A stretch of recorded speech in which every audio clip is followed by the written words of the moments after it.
All right, I'm very pleased to be here. I will try to explain a little bit what we are doing at Adobe. We come from the TubeMogul acquisition last year, a small startup in the advertising business that got acquired last year by Adobe. And I will explain how we are scaling, how we are building all this cool infrastructure. But before I get there, I want to get a little bit, step back a little bit and explain some of the context in which we are evolving and what we are dealing with.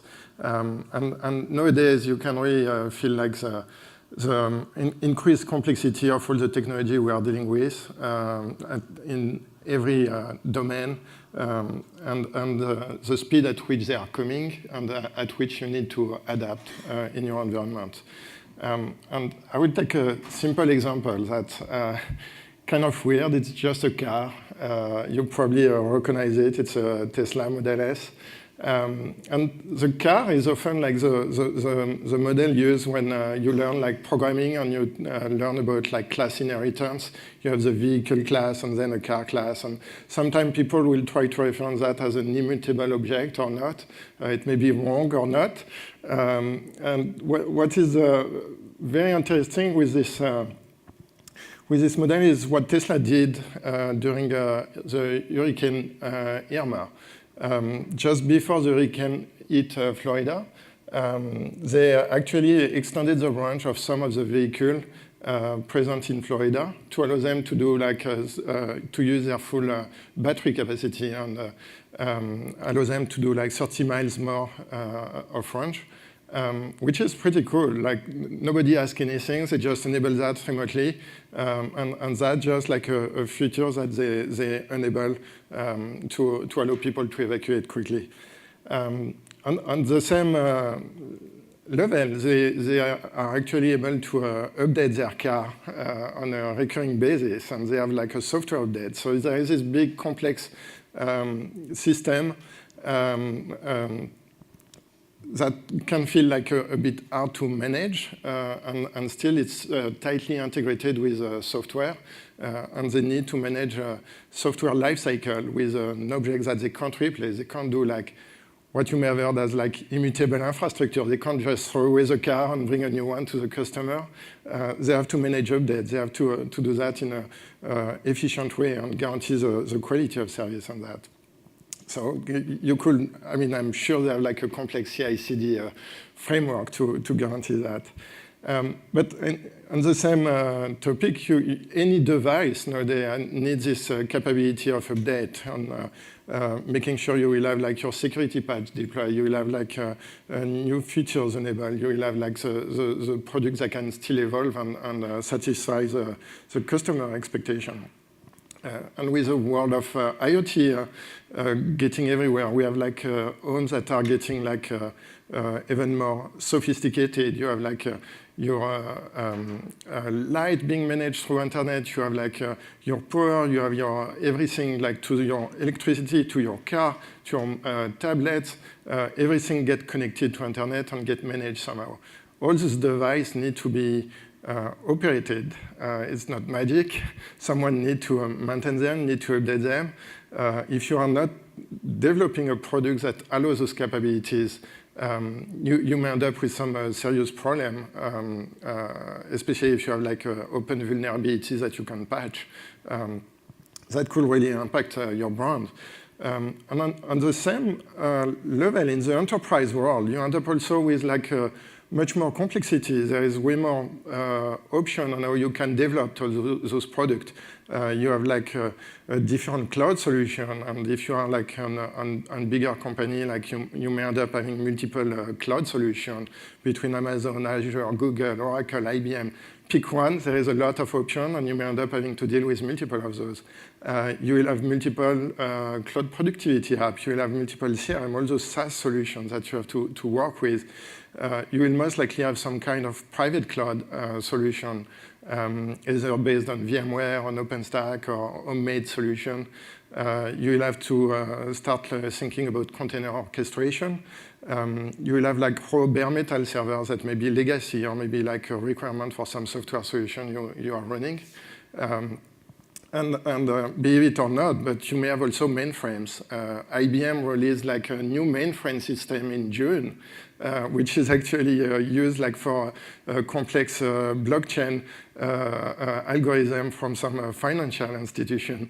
They are like pushing it for like facilitating like compliance and GDPR adoption, encryption of the data on the fly, and things like that. I'm not saying I will buy one, but it's there. And that's something that is moving in our industry. Edge computing, if you're like in a mobile industry or telecom, you will see that they are trying to push some of their solution closer to their telecom points. So they have like those mini data center everywhere. They are moving like closer to the edge to allow like better performance on your mobile phone and reduce latency, accelerate like delivery of video or any kind of media content. And it goes to capabilities that goes beyond just a pure CDN. Also like quantum annealers, there is already some on the market. It won't be like impossible to see like in the next few years like quantum computer. And not everybody will have that at home, but you may end up working with a company that manage this kind of system, and will have to deliver like a production service or build product for that. So it's the complexity increase like atom, and that you can see that in the enterprise world. You can see that in the product you are going to build or deliver.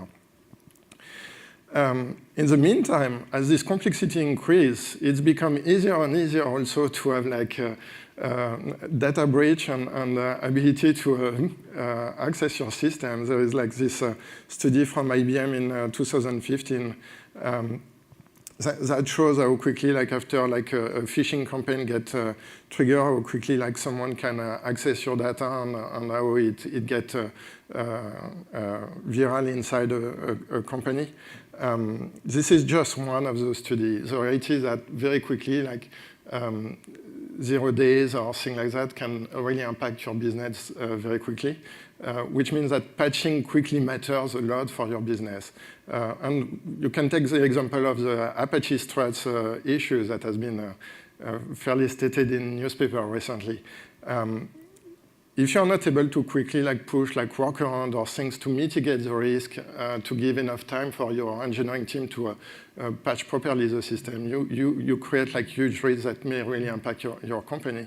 And this has been seen like many times. The last Apache Struts vulnerability in September, I think like just few hours after public release, there was already like public exploit available and people trying to actually exploit that in production.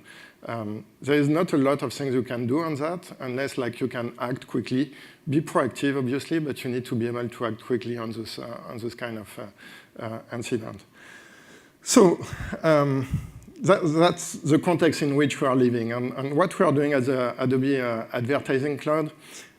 So that's a solution that got merged from the TubeMogul acquisition and some of the Adobe advertising solutions that were pre-existing, and that's the merging of these different tools and products to deliver like one solution to the advertiser. And what it does is being the first end-to-end platform to manage your advertising across traditional TV to any digital format. So we deliver like video display on search advertising on your tablet, on your TV, on your top of the box, on your anything. I think we are talking about, we have some area where we put that in radio. I think we start a discussion with like those gas stations who show like a display. So it goes everywhere. And I'm sure we'll keep adding more features on this front. What's happened in this environment is that all those ads, it's like a stock market. You are going to end up buying ads on an exchange and try to target the best you can at the best price you can to make sure you have the best ROI for the advertiser and for yourself too. But some of the challenge is that you end up having like very low latency requirements where you need to be at like the 95 percentile, like less than 50 millisecond processing time.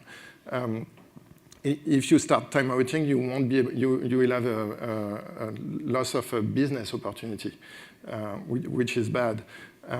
You end up with a high volume traffic. It's over. I think now nowadays we are over like 200 billion requests a day.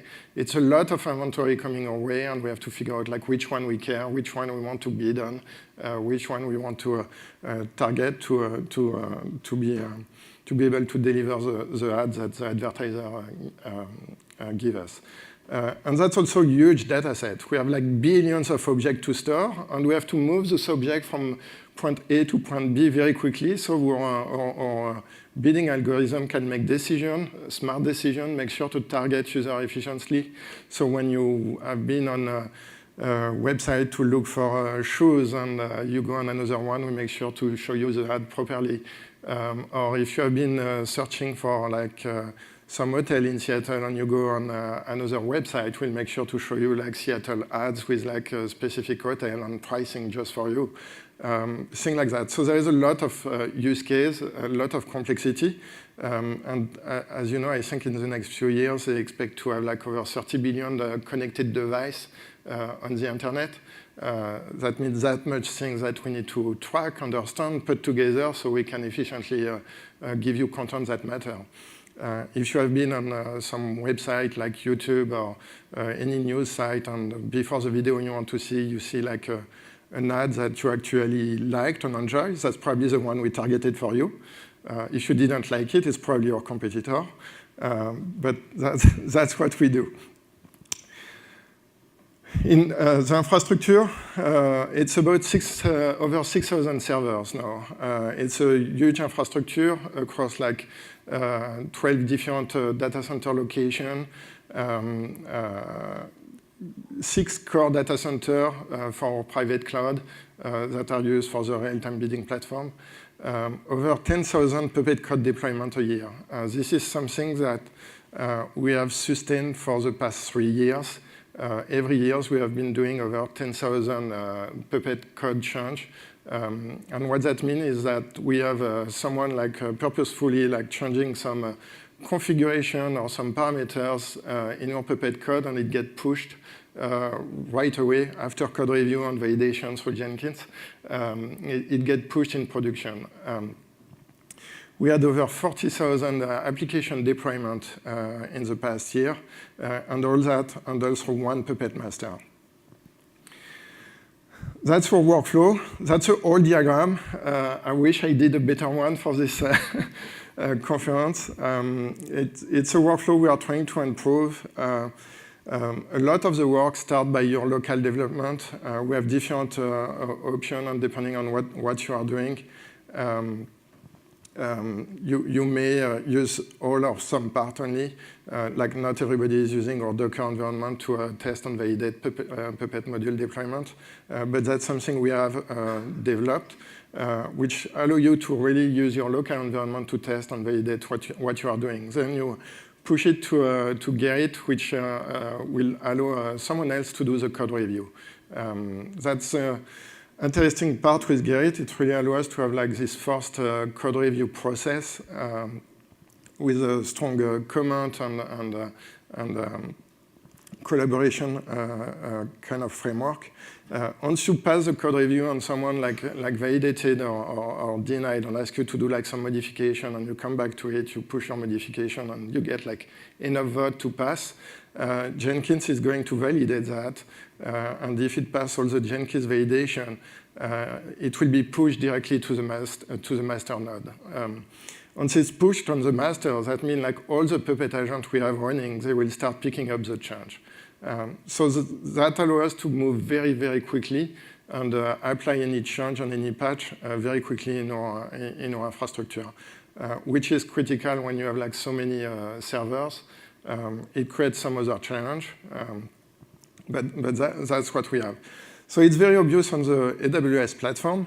But it seems a bit more weird on the physical server. What does it mean? How do we get like physical server to then have like Puppet? Do we have like someone going and like plugging stuff around? We tried everywhere we work to remove anything that is too manual. We still have a lot of work on this front, but we have a fully automated deployment for our bare metal infrastructure. We take the approach that we call rack and roll infrastructure. We have like pre-designed rack that are managed by our vendor. I will get a bit more in the detail on what that means. But that's part of the workflow that we need to streamline so we can feel like we have a similar experience than working with a public cloud provider. We want to remove this friction of like managing hardware. We are not in the business of cabling or putting RAM on a server or building a server. So the approach is really to have like pre-built rack, and we move full rack in data center, and that's the one we plug, and they are ready to go. And once they are plugged to our network, we are able to do everything remotely. And the other things is that we leverage heavily Puppet IR and YAML to manage this full infrastructure. Everywhere between public cloud, private cloud, bare metal, all of this is managed with Puppet somewhere. So what that means on the automation? Well, first we do the buy process. That's maybe like a lengthy one. That's something that we haven't figured out how to automate much yet, because you always get with like big numbers and a lot of approval and things like that. But once you pass this PR process requirement phase, you can work with your VAR to build and integrate for you to make sure that your cabling is done properly, that you have a cabling matrix, you have like a rack elevation properly done. All those details that generally, like if you have been working in data center at some point, you may have seen like this spaghetti world of servers. That's something that we don't do because we really standardize the full setup. And once they are done, we do like a full run test. We make sure that this hardware is actually working. Same thing, if you are working in data center world, you may have like work with people sending you hardware, you start working with it, and like 2 days later, the drive die, and you are like put back on your work, trying to get your system up and running, engineering like freaking out because they still don't have their server for their release. That's something we don't want to have, so everything is burn tested before it even gets delivered to us. Then it got shipped. It goes to the data center, get tracked, the rack gets moved to the place it needs to be in the private cage or space that has been allocated, get power done, bolt done, and then we connect it to our network. This part is a painful one, but that's something we have streamlined in a way that allows us to deliver like new equipment in about, depending on the market and availability and SSD or memory or thing like that. It may go between like 2 weeks to 2 months. But that's a very efficient workflow so far that allows us to be a bit more predictable and abstract with that. But once it's plugged to our network, what happens is that we have Jenkins pulling like our inventory information, calling TFTP APIs that we have developed that allow us to create the preset file and create like all the TFTP image that will be used for the boot. We trigger the PXE boot through APMI. It will pick up the image, set up the servers right away, and then call back the API to notify Jenkins that the deployment is done. At this point, we have a server that is fully racked, that has an OS installed, and has the bare minimum of what we need. And in some cases, we'll add like a few more steps where we want to have like a special bare metal deployment, and the Jenkins job will define like some other like software that may need to be installed. Once we have these basics, Puppet will take over and start to install like all the core components that we have everywhere in our infrastructure and how we standardize our infrastructure. We'll make sure to have log centralization. We'll make sure to send logs either to Elasticsearch or Splunk, depending on what's the strategy. We'll have our monitoring setup with our sensor alert setup. We'll have all our graph and core metrics collected. We'll have our identity management and IDS solution deployed. All that standardized in a way that allows us to understand our infrastructure with an holistic view. For container environment, what it means is that we follow a similar pattern. It's just like you start at Git, you do your change in your code, it gets picked up by Jenkins, and either, depending on the project you are working on, it will just spin up a Docker image and run your test suite, and that's purely like test environment. Or it will trigger a Terraform job to provision new servers in Amazon or a private cloud environment based on OpenStack. Here, when we provision this instance, because we use role and they are all tagged properly, Puppet will also take care of deploying the software, in this case, Kubernetes. For CloudBursting, same thing, similar pattern where we leverage also Git, pulled by Jenkins. Really, Jenkins become like our engine to manage and orchestrate all those deployment and provisioning by leveraging like Puppet, Terraform, Docker, and all those things. Terraform will be there again to make sure to deploy your infrastructure, either in our OpenStack environment or in our AWS VPC. Those environments are connected together. We have like a direct connect between our various like OpenStack environment that allows a flat network between the Amazon VPC and the tenant network in OpenStack.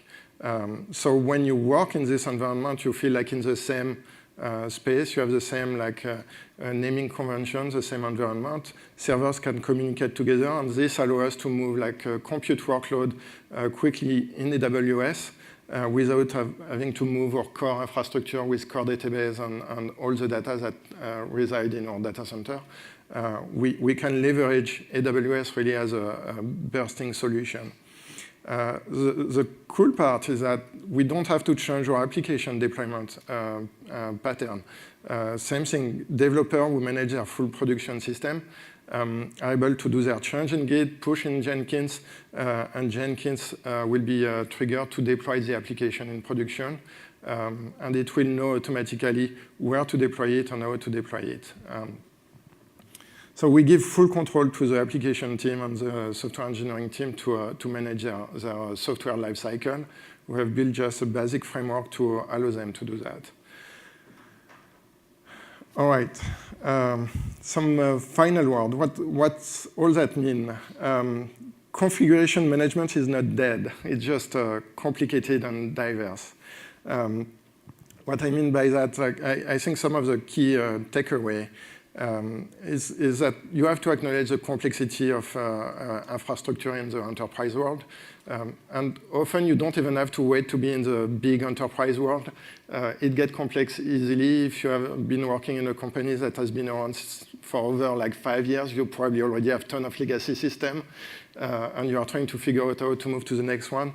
That's really raised a lot of questions. How you guarantee state there, how you manage those different infrastructure components. Some of them may be like strongly immutable, some of them may be weakly immutable, and some of them may require to be like fully immutable, where you change things only like through some automation you have built or manually, and you can't just replace the image or redeploy the component. Can think about like any big database that is not like horizontally scaling, for example. You want to make sure you prevent and detect any configuration drift and allow like quickly patching in your infrastructure. Doesn't really matter how immutable is your infrastructure if at the end it takes you like a full day to replace your infrastructure, or if it takes you a week to do your release. Even if you have the full automation, that open you to more risk. And I think it's important to balance that. You can leverage all the automation that are available today and all the patching systems that you may have and configuration management tools to accelerate this process, make sure your environment is safe, and then iterate and replace your environment to deploy something that is guaranteed to the state that has been tested. you need like a holistic understanding of your product life cycle. I think at the end, it's to be efficient, you end up having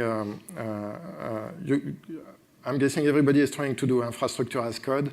The way we see it and the way we deal with it is for us to handle like multiple technology and multiple tools. You have to integrate between your classic configuration management system. You need API to handle your bare metal. You need Terraform or any system like that to handle better the provisioning of your service, which include also like third-party services. We manage some of our VPN provider with Terraform. You want to make sure you understand how you enable like feature toggle or beta percentage rollout, blue-green deployment. All those things is very important because in the case of emergency or when you need to patch, you need to understand like how fast you can release those changes, how fast you can control your environment. And that's where I call the mean time to release change at scale is important. If you release a lot, but it takes a lot of time to do that on your full infrastructure, or you always have like some components that can't be changed because they are not following your new pattern, or they are not yet in a container or thing like that, you end up like taking a lot of risk. And you need to be able to manage this complex infrastructure no matter what and guarantee like a quick iteration. And that's it.